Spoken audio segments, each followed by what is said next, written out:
जब हम बादल बन जाएब तू बारिश बन के आईहा। जब सांस भी कम पड़ जाई तू हमारा दिल में समईहा।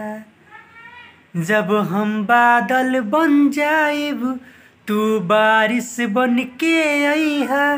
जब सांस भी कम पड़ जाई तू हमारा दिल में समईहा।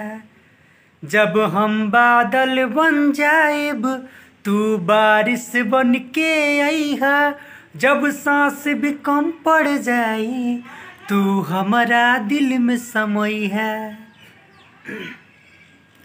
आँखिया के काजल पागल करेला, जान हो मर जाइला एही यादा पे। आँखिया के काजल पागल करेला, जान हो मर जाइला एही यादा पे।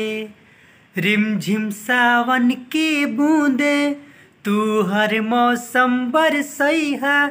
जब सांस भी कम पड़ जाई तू हमारा दिल में समईहा। जब हम बादल बन जाएब तू बारिश बन के आईहा। जब सांस भी कम पड़ जाई तू हमारा दिल में समईहा। जब हम बादल बन जाएब तू बारिश बन के आईहा। जब सांस भी कम पड़ जाई तू हमारा दिल में समईहा। नमस्ते प्रणाम, हम ही आप सबके भाई अरुण सिंह आर्या और वह सब देखा तानी Arun Arya official music YouTube channel.